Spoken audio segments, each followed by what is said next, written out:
ਤੇ ਅੱਗੇ ਮੂਸੇਵਾਲੇ ਦੇ ਬਾਪ ਬਲਕੌਰ ਸਿੰਘ ਦੀ ਜੇ ਗੱਲ ਕਰੀਏ, ਜਲੰਧਰ ਦੇ ਵਿੱਚ ਵੋਟਾਂ ਤੋਂ ਪਹਿਲਾਂ ਹੀ ਉਹ ਲਾਈਵ ਹੋ ਗਿਆ। ਹਾਂ, ਬਿਲਕੁਲ ਜੀ, ਲਾਈਵ ਹੋਣ ਵਾਲਾ ਪ੍ਰਕਿਰਿਆ ਤਾਂ ਜਾਰੀ ਹੈ। ਕੱਲ੍ਹ ਚੋਣ ਕਮਿਸ਼ਨ ਵੀ ਲਾਈਵ ਹੋਇਆ ਸੀ ਵੈਸੇ। ਚੋਣ ਕਮਿਸ਼ਨ ਨੇ ਬਕਾਇਦਾ ਕੱਲ੍ਹ ਪ੍ਰੈਸ ਕਾਨਫਰੰਸ ਕੀਤੀ ਬੀਬੀ ਜੀ, ਤੇ ਉਹਨੇ ਜਿਹੜੇ ਅੰਕੜੇ ਦੱਸੇ ਉਹ ਬੜੇ ਕਮਾਲ ਦੇ ਸੀ ਕਿ ਜਲੰਧਰ ਜ਼ਿਮਨੀ ਚੋਣ ਇੱਕ ਉਹ ਚੋਣ ਹੈ ਜਿਹਦੇ ਨਾਲ ਨਾ ਤਾਂ ਕੇਂਦਰ ਸਰਕਾਰ ਤੇ ਕੋਈ ਅਸਰ ਪੈਣਾ, ਨਾ ਪੰਜਾਬ ਸਰਕਾਰ ਤੇ ਅਸਰ ਪੈਣਾ। ਇਹ ਸਿਰਫ ਇੱਕ ਪ੍ਰਕਿਰਿਆ ਹੈ ਜਿਹੜੀ ਸੰਵਿਧਾਨਕ ਤੌਰ ਤੇ ਹੁੰਦਾ ਕਿ 6 ਮਹੀਨੇ ਦੇ ਅੰਦਰ ਤੁਸੀਂ ਆਪਣਾ ਮੈਂਬਰ ਪਾਰਲੀਮੈਂਟ ਚੁਣਨਾ, ਔਰ ਜਿੰਨੇ ਕੁ ਮਹੀਨੇ ਨੇ, ਜੇ 5 ਸਾਲਾਂ 'ਚ ਨਹੀਂ ਮੈਂਬਰ ਪਾਰਲੀਮੈਂਟ ਆਪਣੇ ਹਲਕਿਆਂ 'ਚ ਕੁਛ ਕਰਾ ਪਾਏ ਤਾਂ 10 ਮਹੀਨਿਆਂ 'ਚ 11 ਮਹੀਨਿਆਂ 'ਚ ਐਮਪੀ ਨੇ ਕਿਹਨੇ ਕੁਛ ਕਰਾ ਲੈਣਾ। ਪਰ ਉਹਦੇ ਬਾਵਜੂਦ ਕਿੰਨਾ ਨੱਕ ਦਾ ਸਵਾਲ ਬਣਿਆ ਕਾਂਗਰਸ ਲਈ ਕਿ ਸੀਟ ਸਾਡੀ ਸੀ, ਅਸੀਂ ਬਚਾ ਲਈਏ, ਅਕਾਲੀ ਦਲ ਲਈ ਕਿ ਅਸੀਂ ਉੱਭਰ ਜਾਈਏ, ਬੀਜੇਪੀ ਲਈ ਅਸੀਂ ਪੈਰ ਜਮਾ ਦਈਏ, ਆਮ ਆਦਮੀ ਪਾਰਟੀ ਲਈ ਜੇ ਸਰਕਾਰ ਹੁੰਦਿਆਂ ਨਾ ਜਿੱਤੇ ਫਿਰ ਸਰਕਾਰ ਕਾਹਦੀ। ਇਸ ਲਈ ਸਾਰਿਆਂ ਨੇ ਆਪਣੇ ਵਕਾਰ ਦਾ ਨੱਕ ਦਾ ਸਵਾਲ ਬਣਾਇਆ ਸੀ, ਜਿਹਦਾ ਸੰਕੇਤ ਕੱਲ ਚੋਣ ਕਮਿਸ਼ਨ ਦੀ ਪ੍ਰੈਸ ਕਾਨਫਰੰਸ 'ਚ ਮਿਲਿਆ। ਉਹ ਕਹਿੰਦੇ ਜੀ 3 ਕਰੋੜ, ਪੌਣੇ 4 ਕਰੋੜ, ਲਗਭਗ 3 ਕਰੋੜ 77 ਲੱਖ ਰੁਪਈਏ ਦਾ ਸਮਾਨ ਜਾਂ ਪੈਸਾ ਅਸੀਂ ਬਰਾਮਦ ਕੀਤਾ। ਇਹ ਉਹ ਹੈ ਜਿਹੜਾ ਫੜ ਹੋ ਗਿਆ।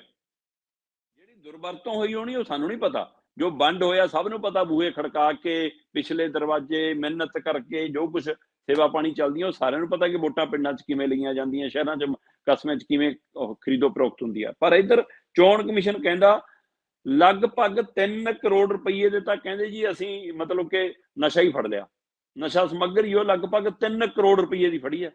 2 ਕਰੋੜ 90 ਲੱਖ ਰੁਪਈਏ ਦੀ ਅਸੀਂ ਕਹਿੰਦੇ ਜੀ ਇੱਥੋਂ ਮਤਲਬ ਕਿ ਲਗਭਗ ਨਸ਼ੇ ਵਾਲੀਆਂ ਗੋਲੀਆਂ, ਕੈਪਸੂਲ, ਚਿੱਟਾ, ਕਾਲਾ ਸਾਰਾ ਕੁਝ ਫੜਿਆ, ਦਾਰੂ ਦੀਆਂ ਪੇਟੀਆਂ, ਜੇ ਤੇ ਉਧਰ ਕਹਿੰਦੇ 34 ਲੱਖ ਰੁਪਈਆ ਅਸੀਂ ਨਗਦ ਫੜਿਆ। ਤੇ ਇਸੇ ਤਰ੍ਹਾਂ ਉਹ ਕਹਿੰਦੇ ਜੀ ਕਿ ਇਹ ਜਿਹੜੇ ਉਮੀਦਵਾਰ ਨੇ, 19 ਉਮੀਦਵਾਰ ਨੇ ਜਿਹੜੇ ਚੋਣ ਲੜਨੇ ਨੇ, ਉਹਨਾਂ ਚੋਂ 5 ਦੇ ਉੱਤੇ ਅਪਰਾਧਿਕ ਕੇਸ ਚੱਲਦੇ ਨੇ ਅਗਲੇ ਉਮੀਦਵਾਰ ਨੇ।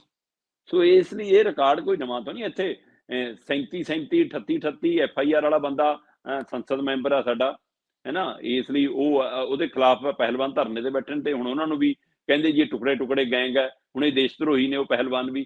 ਤੇ ਜਦੋਂ ਕਿ ਜਿਹਨੂੰ ਬਚਾਉਣ ਦੀ ਕੋਸ਼ਿਸ਼ ਲੱਗੇ ਨੇ ਉਹਦੇ ਪਰ 37 37 FIR ਨੇ। ਉਸੇ ਤਰ੍ਹਾਂ ਹੀ ਨਾ 19 ਉਮੀਦਵਾਰਾਂ ਦੇ ਵਿੱਚੋਂ 5 ਉਮੀਦਵਾਰਾਂ ਦੇ ਉੱਤੇ ਅਪਰਾਧਕ ਕੇਸ ਚੱਲਦੇ ਨੇ, ਪਰ ਉਹ ਤਾਂ ਵੀ ਉਮੀਦਵਾਰ ਨੇ। ਚਲੋ ਇਹੀ ਨਹੀਂ, ਕਹਿੰਦੇ ਜੀ ਜਿਹੜਾ ਆਮ ਆਦਮੀ ਪਾਰਟੀ ਦਾ ਉਮੀਦਵਾਰ ਹੈ ਸੁਸ਼ੀਲ ਕੁਮਾਰ ਰਿੰਕੂ, ਉਹਦੀਆਂ ਵੀ ਕੋਈ ਸ਼ਿਕਾਇਤਾਂ ਮਿਲੀਆਂ ਸੀ, ਤੇ 4.65 ਲੱਖ ਮਤਲਬ 4,65,000 ਰੁਪਈਏ ਦਾ ਵਾਧੂ ਖਰਚਾ ਉਹਦੇ ਪਰ ਜੋੜ ਦਿੱਤਾ ਗਿਆ ਕਿ ਉਹਨੇ ਖਰਚਾ ਕੀਤਾ ਪਰ ਉਹ ਲੁਕੋਇਆ। ਸੋ ਇਸੇ ਤਰ੍ਹਾਂ ਕਹਿੰਦੇ ਜੀ ਸਾਨੂੰ ਜਿੰਨੀਆਂ ਹੁਣ ਤੱਕ ਸ਼ਿਕਾਇਤਾਂ ਮਿਲੀਆਂ, 47 ਦੇ ਕਰੀਬ ਸ਼ਿਕਾਇਤਾਂ ਮਿਲੀਆਂ, ਉਹ 'ਚੋਂ ਜ਼ਿਆਦਾਤਰ ਨਿਪਟਾਤੀਆਂ, ਜਿਹੜੀਆਂ ਰਹਿੰਦੀਆਂ ਉਹ ਕੱਲ ਨੂੰ ਨਿਪਟਾ ਦਾਂਗੇ। ਇੱਧਰ ਦਾ ਚੋਣ ਕਮਿਸ਼ਨ ਉਧਰ ਪਿਛਲੇ 2 ਦਿਨ ਲਾ ਕੇ ਗਏ ਨੇ ਸਿੱਧੂ ਮੂਸੇਵਾਲੇ ਦੇ ਬਾਪੂ ਬਲਕੌਰ ਸਿੰਘ ਹੋਰੀ ਜਲੰਧਰ ਹਲਕੇ ਦੇ ਵਿੱਚ। ਜਲੰਧਰ ਹਲਕੇ ਦੇ ਵਿੱਚ ਘੁੰਮ ਕੇ ਇੱਕ ਦਿਨ 'ਚ 10 12 ਥਾਵਾਂ ਦੇ ਉੱਤੇ ਬਕਾਇਦਾ ਉਹਨਾਂ ਦੀ ਇੱਕ ਗੱਡੀ ਚੱਲਦੀ ਆ, ਸਪੀਕਰ ਲਾਉਂਦੀ ਆ, ਉਹ ਜਾ ਕੇ ਪਹਿਲਾਂ, ਤੇ ਬਾਅਦ ਚੋਂ ਬਲਕੌਰ ਸਿੰਘ ਆਉਂਦੇ ਨੇ, ਮਾਈਕ ਸੰਭਾਲਦੇ ਨੇ, ਉਹਨਾਂ ਦੀ ਮਾਤਾ ਆਉਂਦੀ ਆ, ਤੇ ਉਹ 10 ਮਿੰਟ, 15 20 ਮਿੰਟ ਲੋਕਾਂ ਨੂੰ ਅਪੀਲ ਕਰਦੇ ਨੇ। ਉਹ ਕਹਿੰਦੇ ਅਸੀਂ ਨਹੀਂ ਕਹਿੰਦੇ ਕਿ ਵੋਟ ਕਿਹਨੂੰ ਪਾਉਣੀ ਆ, ਵੋਟ ਪਾਇਓ ਜ਼ਰੂਰ, ਜਿਹਨੂੰ ਮਰਜ਼ੀ ਪਾਇਓ, ਪਰ ਸਾਡੀ ਅਪੀਲ ਹੈ ਕਿ ਸਾਡੇ ਨਾਲ ਧੋਖਾ ਇਹ ਸਰਕਾਰ ਨੇ ਕੀਤਾ। 2 ਨਾਂ ਲੈਂਦੇ ਨੇ ਉਹ ਚੇਚੇ ਕਿ ਇਹਨਾਂ ਦੇ ਕਰਕੇ ਸਾਡਾ ਪੁੱਤ ਗਿਆ, ਇਹਨਾਂ ਦੀ ਨਲਾਇਕੀ ਕਰਕੇ ਸਾਡਾ ਪੁੱਤ ਗਿਆ, ਤੇ ਉਹ ਇਸ ਲਈ ਕਹਿੰਦੇ ਕਿ ਜਿਹਨੂੰ ਮਰਜ਼ੀ ਪਾ ਦਿਓ, ਬਸ ਆਮ ਆਦਮੀ ਨੂੰ ਵੋਟ ਨਾ ਪਾਇਓ, ਝਾੜੂ ਨੂੰ ਵੋਟ ਨਾ ਪਾਇਓ, ਕਿ ਨਹੀਂ ਤਾਂ ਅਸੀਂ ਪੁੱਤ ਗਵਾ ਲਿਆ, ਤੁਸੀਂ ਨਾ ਗਵਾ ਲਿਓ। ਸੋ ਇਸ ਤਰ੍ਹਾਂ ਉਹ ਇੱਕ ਤੇ ਉਸ ਨਾਂ ਤੇ ਇਕੱਠ ਜ਼ਰੂਰ ਹੁੰਦਾ।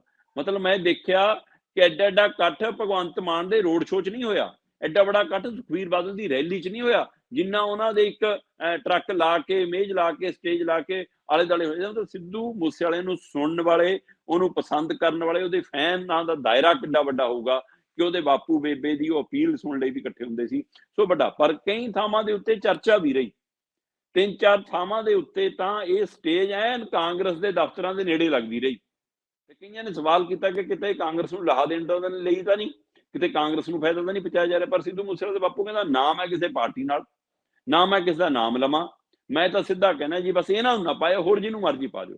ਇਹੀ ਉਹਨਾਂ ਨੇ 24 ਘੰਟੇ ਵੋਟਾਂ ਤੋਂ ਪਹਿਲਾਂ ਆਪਣੇ ਘਰੋਂ ਲਾਈਵ ਹੋ ਕੇ, ਬਕਾਇਦਾ ਤੌਰ ਤੇ ਸਿੱਧੂ ਮੂਸੇਵਾਲੇ ਦੀ ਫੋਟੋ ਲੱਗੀ ਆ, ਬਾਪੂ ਉਹਦੇ ਮੂਹਰੇ ਕੁਰਸੀ ਢਾ ਕੇ ਬੈਠਾ, ਤੇ ਬਲਕੌਰ ਸਿੰਘ ਨੇ ਉੱਥੋਂ ਲਾਈਵ ਹੋ ਕੇ ਜਲੰਧਰ ਵਾਸੀਆਂ ਨੂੰ ਕਿਹਾ ਕਿ ਮੈਂ 2 ਦਿਨ ਆਇਆ ਸੀ, ਤੁਸੀਂ ਜਿੰਨਾ ਪਿਆਰ ਮੈਨੂੰ ਦਿੱਤਾ, ਜਿੰਨਾ ਸਤਿਕਾਰ ਮੈਨੂੰ ਦਿੱਤਾ, ਜਿੰਨਾ ਸਿੱਧੂ ਮੂਸੇਵਾਲੇ ਨੂੰ ਤੁਸੀਂ ਯਾਦ ਕੀਤਾ, ਮੈਂ ਉਹਦਾ ਕਰਜ਼ਾ ਨਹੀਂ ਉਤਾਰ ਸਕਦਾ। ਬਸ ਇੱਕ ਬੇਨਤੀ ਕਰਨ ਲਈ ਅੱਜ ਸੋਸ਼ਲ ਮੀਡੀਆ ਤੇ ਕਹਿੰਦੇ ਤੁਹਾਡੇ ਸਾਹਮਣੇ ਲਾਈਵ ਹੋਇਆ ਕਿ ਯਾਦ ਰੱਖਿਓ ਬਸ।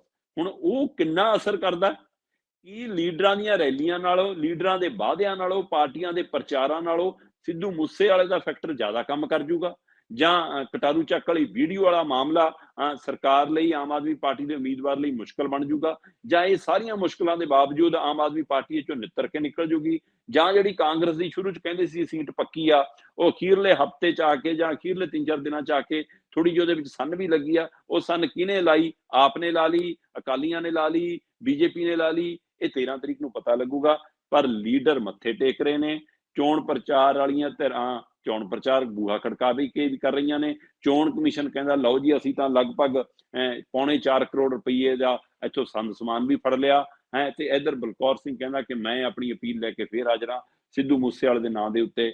ਸੋ ਇਸ ਲਈ ਦੇਖਦੇ ਹਾਂ ਕਿਹਦੀ ਅਪੀਲ ਚੱਲਦੀ ਹੈ, ਕਿਹਦਾ ਦਾ ਚੱਲਦਾ। ਵੋਟਾਂ ਪੈ ਰਹੀਆਂ ਨੇ ਤੇ ਨਤੀਜੇ 13 ਨੂੰ ਆ ਜਾਣਗੇ। ਬਿਲਕੁਲ ਜੀ, ਨਿਕਲਣਾ ਨੁਕਲਣਾ ਕੁਛ ਨਹੀਂ, ਇੱਕ ਅੱਧਾ ਬੰਦਾ ਜਿੱਤ ਜਾਊਗਾ, ਕੀ ਬਣਾਊਗਾ।